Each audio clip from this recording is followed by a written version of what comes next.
Welcome to Salam Media. Assalamu alaikum. I'm your host, Dakir Dawood, and I'm going to be taking you through the next hour, chatting all things sports to you this evening. If you tuning in via the socials, don't forget to like, share, and drop a comment in the comment section below. For those of you that's tuning in via FM, Assalamu alaikum. And for those tuning in through the YouTube page, we hope that you enjoy the show that we have lined up this evening. Well, this evening we're chatting all things sports as usual, but this evening's a bit special. We're going to be chatting to South Africa's hockey prodigy, Mustapha Cassiem, who's been in the headlines quite a bit this year, early in this year, for his performances at the Indoor Hockey World Cup. And then later on, we're going to be chatting to Kaiser Chiefs and Bafana legend Neil Tovey, who's going to tell us what it's like to partake in a Soweto derby. Interesting point there. Pressure? Who knows? One will have to wait and find out. But first, we're chatting to Mustapha Cassiem. He's going to tell us a bit about his career and a bit about the waves he's been making in the hockey circles in South Africa and around the globe, for that matter. Assalamu alaikum, and thank you for joining me on the show this evening, Mustafa. Walaikum salam, sir. Thank you for having me. Really appreciate the time and effort. Yeah, I'm good. Happy to be a part of Salam Media. Always a pleasure. We've had your brother on the show previously, and it's actually amazing now to have you on the show as well. Mustafa, I mean, in the Hockey World Cup's done. You guys are pretty much like T20 players, hopping from tournament to tournament. What's next on your list? Yeah, I think it all happened so quickly. But next on my list is we have an interprovincial tournament up in Durban next week where we represent Western Province.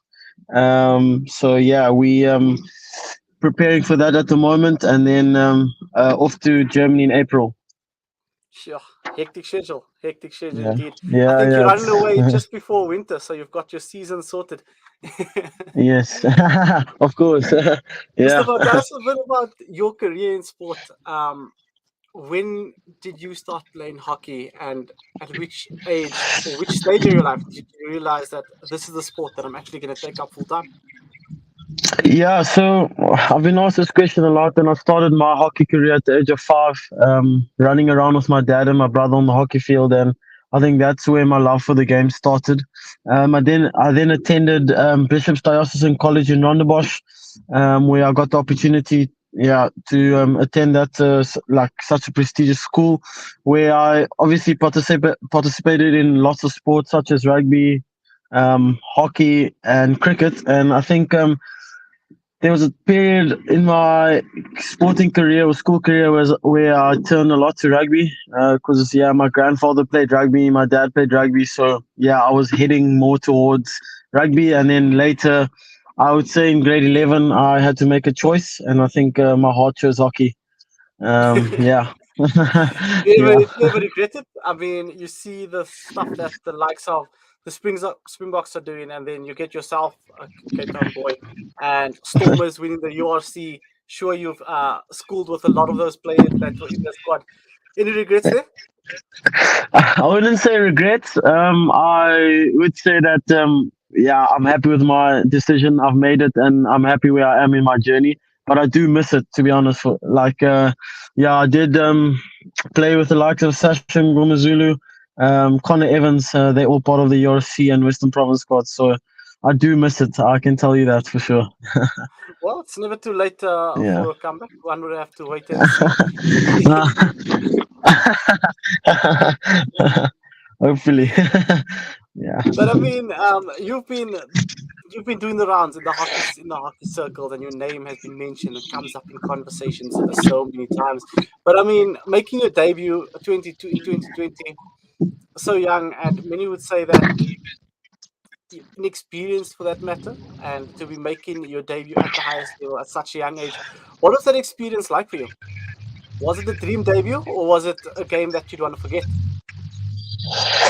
I didn't get that part. Could you just repeat? Sorry, sir. I didn't get to hear that last part. Apologies. So we were just chatting about your debut in 2020 against the USA. I think we just lost Mustafa Cassiem Oh, there. there Just we go. I'm back. I'm back. I'm back. there we Apologies go. about that. Yeah, No yeah. worries. So I was just asking you about your debut against the US in 2020. What was that experience like being so young, coming into a team where there's so many experienced campaigners? Was it a dream debut or was it one that you'd want to forget? Yo, I can definitely say it was a dream debut. Playing the likes of USA, I think they not a highly ranked side within the hockey. The field hockey. They've done really well at the Indoor Hockey World Cup, but I think outdoor hockey, their ranking is below ours. So that was a really nice start for me. We actually won the Test series, and yeah, it's been a dream of mine to represent my country at a young age. And I think having my brother there, having my family there, what better feeling can you have? I think it was extremely special, and I'm really grateful that I was able to make my debut back then. And I mean, just looking at your debut and you compare to now, what are some of the things that you know now that you tell yourself, look, if only I implemented that so many years ago? Yo, I think yeah, I think with age you mature, you become more smarter, and I think now that I've played about 42 international hockey matches or caps. I think international teams know you a lot more, so I wouldn't say that I quite enjoy that. I preferred being new on the block and no one knowing about me at that time, and yeah, I could express myself. But now I really have to work on my game, work harder, and be smart about how I do things on the field. And I mean, being at the highest stage, that's where people get to see you and where many teams get to analyze you for that matter. Yeah. You went to the World Cup. I mean the World Cup and I mean in the World Cup and there was also the Olympics. What was that experience like? I mean, the very first Olympics that was played in a bubble. We seen your beds were made of cardboard. What was that Yeah. experience like? Yeah, of course. Playing at the Olympics is the world's biggest stage, world's biggest sporting event. It was really different. Obviously, speaking to guys who's been to the previous Olympics before, but I think once you were in that bubble, once you settled in, it felt pretty surreal. Being in the presence of guys like Danny Alves, footballers like that, tennis players, Djokovic and the guys. So yeah, it was amazing to see these guys around you in the dining hall, eating with you. And yeah, like the experience for me was indescribable, man. Yeah, I don't think I can really put it to words. It was incredible. Yeah. Did you have any fanboy moments? I mean, these are some of your heroes that you actually dining beside. Yeah, I think like seeing Danny Alves like within 5 meters is was something Hmm. special. Some basketball players, Luca. I'm not sure what his surname is, Luca.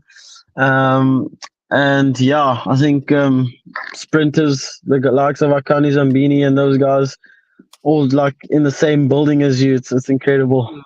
Yeah. I mean, just looking at that, playing at one of or playing at the biggest tournament in the world and at the highest stage. That experience is it something that you could possibly lean on when times get rough and tell yourself that no man, I've been at the highest level, I should be sitting easy, or mentally does it differ game to game?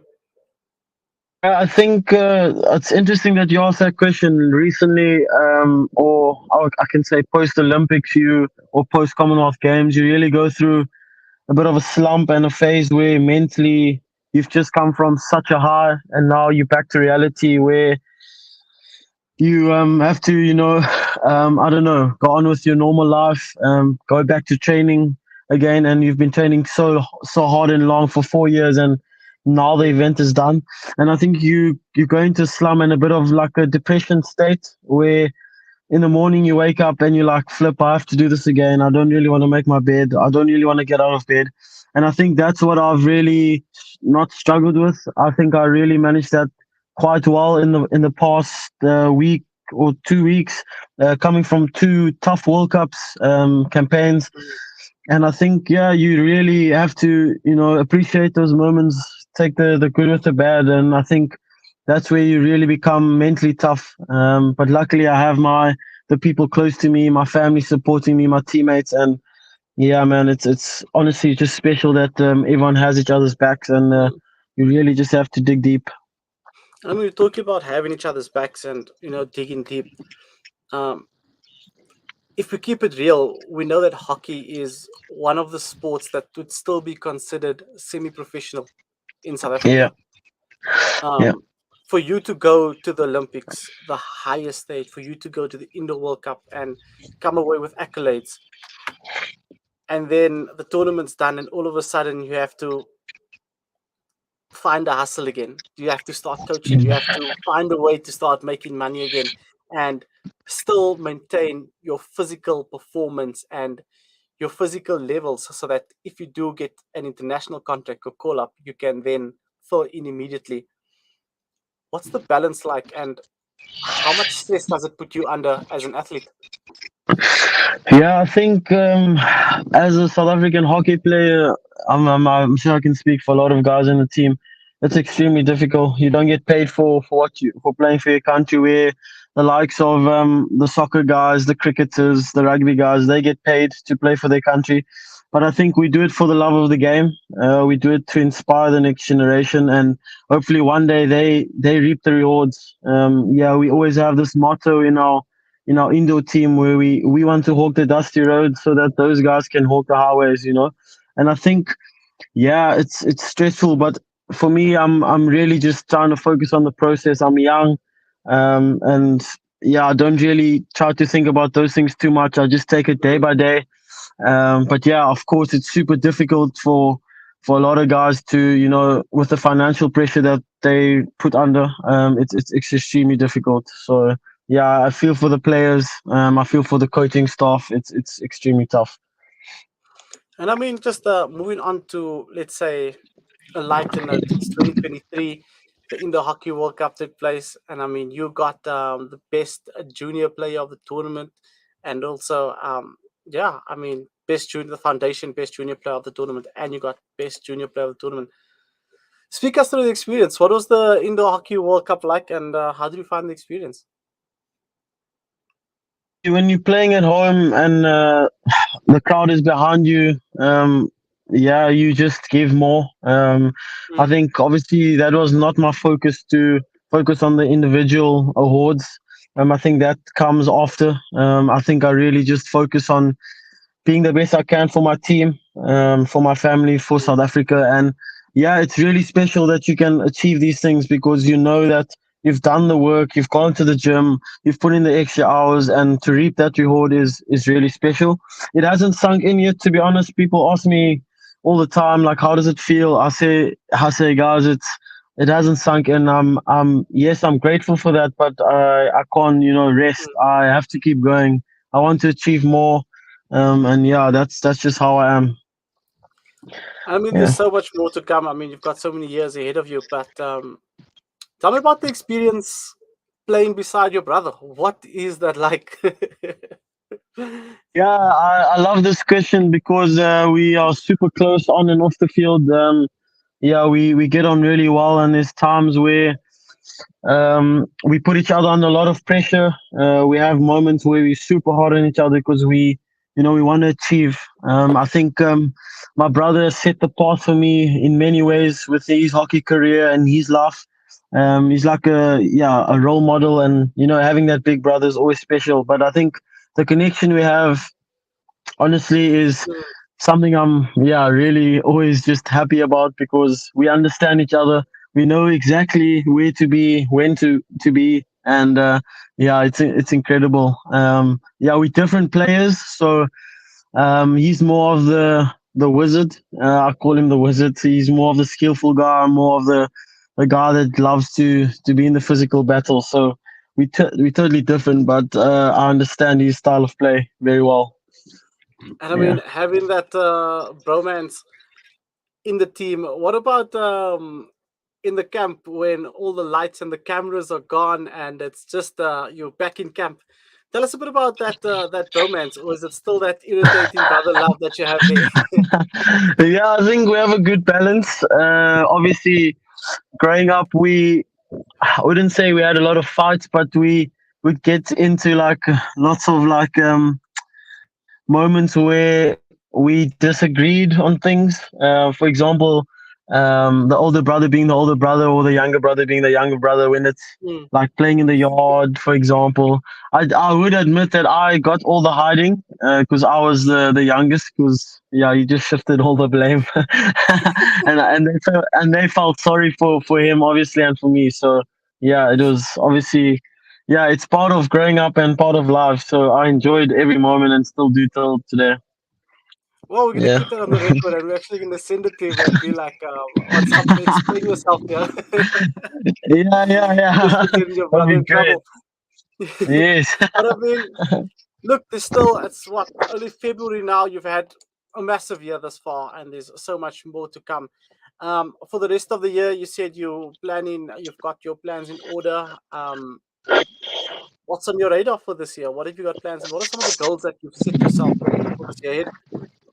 Yeah, I think obviously, like I said, next week we have a big tournament, interprovincial tournament where teams get selected for South Africa. But more importantly, you play for your province. It's always tough playing against your teammates that you just played with. So it's bragging rights. It's amazing. And then yeah, I head to Europe in April where I complete my season with Gladbach Hockey Club in Germany.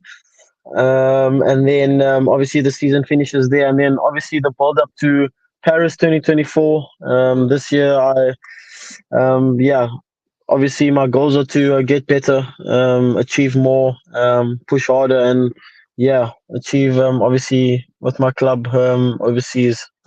Yeah.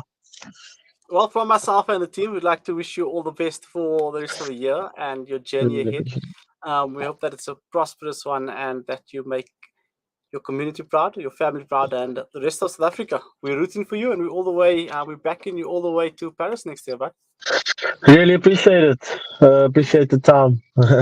anytime. Thank you so Okay, much, much Mustafa. It's great chatting to appreciate. you, and hopefully we get to do it real soon again. Definitely. Have a good evening.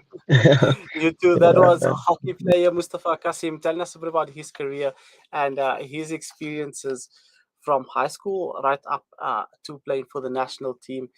If you missed that interview or if you like, you can tune in on the website or you can grab it on our social media platforms or on the YouTube page. It will be available there. But we're going to go to a quick break. When we do come back, we're going to be chatting to a football legend, Neil Tovey, who's going to be building up towards the Soweto derby that will be taking place tomorrow. So stay tuned for that interview right after this break.